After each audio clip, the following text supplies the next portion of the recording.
ವಸತಿ ಯೋಜನೆಯಡಿಯಲ್ಲಿ ಹಣ ಕೊಟ್ಟರೆ ಮನೆ ಹಂಚಿಕೆ ಆರೋಪ ಸಂಬಂಧಿಸಿದಂತೆ ಗ್ರಾಮ ಪಂಚಾಯಿತಿಯಿಂದ ಫಲಾನುಭವಿಗಳಿಗೆ ಮನೆ ಸಿಗಲಿಲ್ಲ. ಎಂಎಲ್ಎ ಕೋಟಾದಡಿ ಹಣ ನೀಡಿ ಮನೆ ಮಂಜೂರು ಮಾಡಿದ್ದೇವೆ. ಎಂಎಲ್ಎ ವಿಠ್ಠಲ ಆಪ್ತ ಸಹಾಯಕನ ಆಡಿಯೋ ಕೂಡ ಈಗ ರಿವೀಲ್ ಆಗಿರುವಂಥದ್ದು. ವಿಜಯಪುರದ ನಾಗಠಾಣ ಸಿಂದಗಿ ಕ್ಷೇತ್ರದಲ್ಲಿ ಆಡಿಯೋ ವೈರಲ್ ಆಗಿತ್ತು.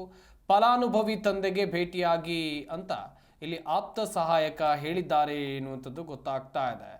ಗಮನಿಸ್ತಾ ಹೋಗೋದಾದ್ರೆ ವಸತಿ ಯೋಜನೆಯಡಿಯಲ್ಲಿ ಹಣ ಕೊಟ್ಟರೆ ಮನೆ ಹಂಚಿಕೆ ಆರೋಪಕ್ಕೆ ಸಂಬಂಧಿಸಿದಂತೆ ಗ್ರಾಮ ಪಂಚಾಯಿತಿಯಿಂದ ಫಲಾನುಭವಿಗಳಿಗೆ ಮನೆ ಸಿಗಲಿಲ್ಲ. ಎಂಎಲ್ಎ ಕೋಟಾದಡಿ ಹಣ ನೀಡಿ ಮನೆ ಮಂಜೂರು ಮಾಡಿದ್ದೇವೆ ಅಂತೇಳಿ ಎಂಎಲ್ಎ ಆಪ್ತ ಸಹಾಯಕನ ಆಡಿಯೋ ಈಗ ವೈರಲ್ ಆಗ್ತಾ ಇದೆ. ಹಾಗಾದ್ರೆ ಆ ಆಡಿಯೋದಲ್ಲಿ ಏನಿದೆ ಬನ್ನಿ ಕೇಳೋಣ. ಹಣದ ಜನತಾ ಮನೆಗೆ ಬಂದಾತನ ಸರಿ ಇದು ಮನಿ ಬಂದಿಲ್ಲತಿ ನಾವು ಹಾಕೊಂಡು ಬರಾಕತ್ತೇವು. ಹಾಂ ಕೊಟ್ಟಪ್ಪ ನಿಮ್ಮ ಅಪ್ಪರ ಭೇಟಿಯಾಗಿರೇನು? ನಾ ಅಪ್ಪರಿಗೆ ಭೇಟಿ ಆಗಿಲ್ಲ ನಾನು. ಅಪ್ಪರ ಮಗ ಹೇಳಿದ್ದೇನ ಆಲ್ರೆಡಿ. ಹಾಂ ಅವ್ರೇನೋ ಗಪ್ಪ ಅದಾರ ಅವರು.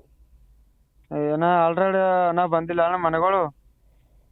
ಇವತ್ತಿ ಪಂಚಾಯತಿ ಮನೆಗಳು ಬಂದಿಲ್ಲ. ಹಾಂ ನಾವು ಎಮ್.ಎಲ್.ಎ ಕೋಟದಿಂದ ರೊಕ್ಕ ಕೊಟ್ಟು ತರಾಕತ್ತೇವು. ಎಮ್.ಎಲ್.ಎ ಕೋಟದಿಂದಣ್ಣ. ಹಾ ಹಾಂ ಅಪ್ಪ ಪಂಚಾಯತಿ ಮನೆಗಳು ಬರೋದು ಅಷ್ಟಾಗ್ಯದ. ಯಾಕಂದ್ರ ನಾವು 3 ವರ್ಷ ಮೆಂಬರ್ ಆಗಿ ಒಂದ್ ಮನಿ ಬಂದ ಒಂದೇ ಮನಿ. ಒಂದೇ ಮನೆ ಬಂದ ಆಯ್ತಾ? ಮತ್ತೆ ಒಂದ್ ಮನಿ ಬಂದದ ಬಡಗೆ ಕಸಾಪುರ ಹಾಕಿ ಒಂದೇ ಮನಿ. ಹಾಂ ಈಗ ಏನದಲ್ಲ ಇವು ರೊಕ್ಕ ಕೊಟ್ಟು ತರತ್ತೇವು. ಹಾಂ ಅದಕ್ಕೆ ಏನಲ್ಲ ನಾನು ನಿಮ್ಮ ಅಪ್ಪರಿಗೆ ಭೇಟಿ ಹೇಳಿದ್ದೆ. ಹಾಂ ಮತ್ತ ಅವರು ನಮಗೆ ಇದು ಮಾಡಿಲ್ಲ. ಅದ ನಮ್ಮ ವೈನಿ ಹೆಸರ್ಲಿ ಅದಣ್ಣ, ಅದು ಅಪ್ಪರ ಹೆಸರ್ಲೆ ಮಾಡಕ್ ಬರಲ್ಲ ಕಡೆ ಅವ್ರ ಹೆಸರ್ಲ ರೀ. ನಮಸ್ಕಾರ. ಅಣ್ಣ ಬರ್ತೈತಿ ಅವನ ಹೆಸರ್ಲಿ ಮಾಡಿ ಹಾಕೊಳಕ್ ಬರ್ತಾರಣ್ಣ. ಹಾಕೋದ್ರ ನಿಮ್ಮ ಅಪ್ಪರ ಜೊತೆ ಮಾತಾಡೋಣತಿ. ಅದೇ ಅಣ್ಣ ಅವ್ರ ಹೆಸರ್ಲಿ ಹೆಂಗ್ ಮಾಡಕ್ ಬರ್ತಾವ ಅದಕ್ಕೆ ನಾ ವೈನಿಯವ್ರು ಅಲ್ಲಿ ಇರ್ತಾರ ಅದಕ್ಕನ.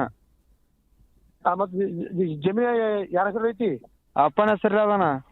ಮತ್ ಮೊದಲೊಂದು ಹಾಕೊಂಡಿರ್ತಲ್ಲ ಆಲ್ರೆಡಿ ನೀವು. ಹಾಂ ಮೊದಲು ಹೊಸ ಹಾಕೊಂಡದಣ್ಣ. ಹಾ ಅದು ಬರ್ಲತ್ತ ಹಂಗ 15 ವರ್ಷ ಹಾಕೊಂಡ್ಮೇಲೆ 15 ವರ್ಷ ಬರಲ್ಲ. ಹಾಂ 15 ವರ್ಷ ಬರಲ್ಲ. ಕಡೆ ನಮ್ಮ ಬಾಗನ ಹೆಸರ್ಲೆ ಬರ್ತಾವಣ್ಣ. ಬರ್ತಂದ್ರ